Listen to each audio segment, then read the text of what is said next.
کون سے کھانے کے بارے میں سوال ہو رہا ہے؟ اللہ کو بخیل سمجھ رکھا ہے. اما انسان ایک وقت کا کھانا کھلانے کے بعد یہ تو کہہ دیتا ہے کہ بھائی میرے حق میں دعا کر دینا. یہ نہیں کہتا کہ لو یہ اس کا حساب دے دو.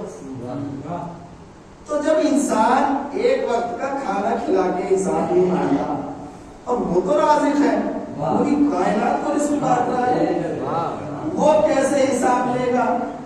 تو اس نے کہا امام میں نے قرآن مجید میں پڑھا ہے, اس میں لکھا ہے ثم لتسألن عن النبأ اليوم العظیم, یعنی قیامت کے دن ہر کسی سے نعمت عظیم کے بارے میں سوال کیا جائے گا, نعمت عظیم کے بارے میں سوال کیا جائے گا. اب وہ نعمت عظیم ہے کیا جس کے بارے میں قیامت کے دن سوال کیا جائے گا؟ تو امام نے اس کی طرف دیکھا اور کہا کہ بھائی ہو تجھ پر جس کو تو نعمت عظیم سمجھ رہا ہے وہ کھانا نہیں ہے. یا جملوں کو الفاظوں کی قالب میں ڈال کر یوں کہہ دوں کہ قیامت کے دن جس نعمت کے بارے میں سوال ہوگا وہ دسترخوان کی نعمت نہیں ہوگی بلکہ غدیر کا اعلان ہوگا.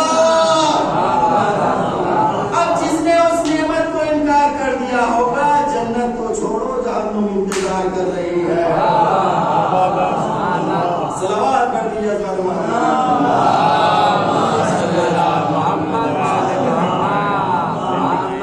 کتنی بڑی چیز ہے محترم سامعین.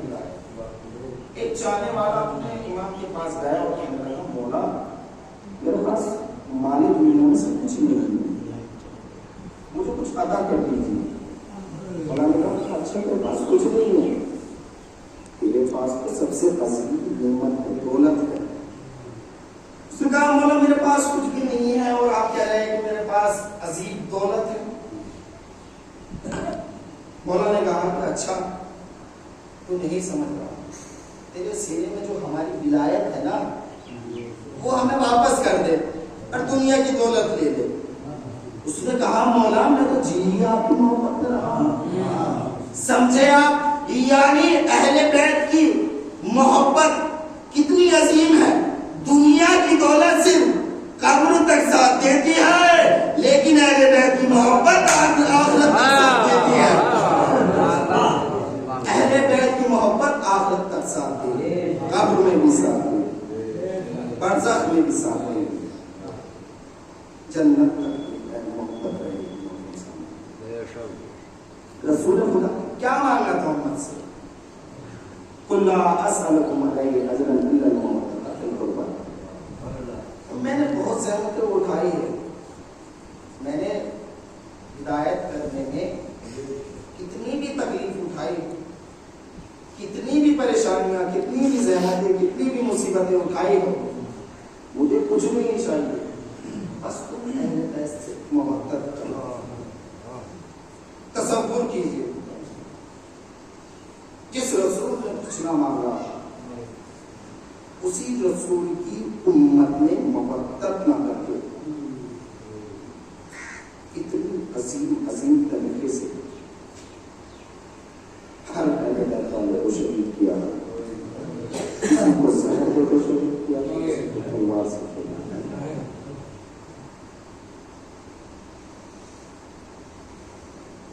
اور اس سے بڑی مصیبت کیا ہو سکتی ہے کہ جس کا حق ہے اسی کے حق کو غصب کر کر پھر اسی سے ہی بیعت طلب کی جا رہی ہے. اللہ اکبر, اللہ اکبر. کاش کہ آپ سمجھ پاتے, حق کو غصب کر لیا, حق پر بیٹھا ہے, پھر حق والے سے بیعت طلب کر رہا ہے, اور جب حق والے نے بیعت نہیں کی فرمان جاری کر دیا کہ حسین کا سر تن سے جدا. اللہ اکبر. مسلسل آپ بی بی فاطمہ زہرا کو کے دام ان کے پیاروں کا پسند پیار, بس مسائل کے دو جملے اور آپ کی اللہ کربلا. تصور کیجئے کون سی ایسی مصیبت ہے جو کربلا میں نہیں ہوئی, اس سے بڑا کوئی جملہ نہیں ہو سکتا. کون سی ایسی مصیبت تھی جو کربلا میں ہونے سے رہ گئی؟ کون سی ایسی مصیبت جو کربلا میں نہیں ہوئی؟ سب انصار و اقربا شہید ہو گئے۔ 11 محرم کو یزید کا لشکر آتا ہے، اہل حرم کو قیدی بنانا چاہتا ہے۔ یہ 11 محرم ذرا 28 رجب کا منظر یاد کرنا، جب حسین بھی تھے، عباس بھی تھے، اکبر بھی تھے، قاسم بھی تھے، اور اہل حرم کو بڑے ادب و احترام کے ساتھ اماری میں بٹھایا جا رہا تھا۔ اتنا اہتمام تھا، بڑے سکون کے ساتھ سوال کیا جا رہا تھا۔ ہائے وہ 28 رجب کا مہینہ، کیا زینب کو یاد نہ آیا ہوگا؟ ارے جب شبر ملعون آگے بڑھا ہوگا اور بیویوں کے بازو میں رسن باندھنے کے لیے بی بی زینب نے روک دیا، اے نجیس ہم سے دور رہنا، ہم اہل بیت اطہار ہیں، ہم کو نجیس ہاتھ مت لگانا۔ عزادارہ نے مظلوم کربلا جب وہ زینب ہاتھوں میں رسن باندھ رہی ہوگی، کیا اسے اپنے عباس کی یاد نہ آئی ہوگی؟ ارے جس زینب کا عباس میں اتنا ناز تھا، ارے کون ہے جو میرے سر سے ندا چھین لے گا جب تک میرا عباس ہے؟ لیکن ہائے عزادارہ نے مظلوم کربلا جب عباس چلے گئے تو زینب کی سر سے ندا چھینی ہے۔ جب تک عباس رہے ہیں کسی ظالم کی اتنی ہمت نہیں تھی کہ وہ آنکھ اٹھا کر بھی دیکھ لے۔ عزادارہ نے مظلوم کربلا اہل حرم کو قیدی بنایا گیا، اونٹوں پر سوار کیا گیا، بے قدر اونٹوں پر سوار کیا گیا اور اس طرف سے لے جایا گیا جہاں پر شہداء کے لاشیں پڑے ہوئے تھے۔ ارے زینب نے اپنے آپ کو اونٹ کی بلندی سے گرا دیا۔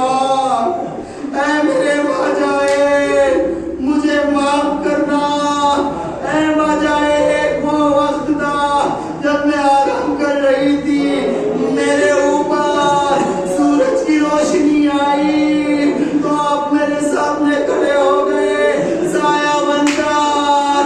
اے میرے ماجائے میں کیا کروں، میرے سر پر ندا بھی نہیں ہے کہ میں تم کو کفن دے دوں۔ اسی اسنا میں عزادارہ نے مظلوم کربلا امام سجاد کا رنگ متغیر ہو گیا، ایسا لگتا تھا کہ ابھی وہ جسم سے جدا ہو گیا۔ زینب نے امام کی طرف دیکھا اور کہا، اے بیٹا سجاد، کیا اس عالم غربت میں تم بھی ساتھ چھوڑ کر چلے جاؤ گے؟ اے بیٹا سجاد، یہ کیا حالت ہے؟ امام سجاد نے کہا، اے مبی اماں، اس بیٹے میں کیوں نہ یہ مصیبت آن پڑے؟ ارے جس کا جوان بیٹا سلامت ہو اور وہ آپ کا لاشا تاکہ کربلا پر اٹھیا پڑا ہو۔ اے مبی اماں، میں منظر کیسے دیکھوں؟ اے مبی اماں، مجھے برداشت نہیں ہوتا۔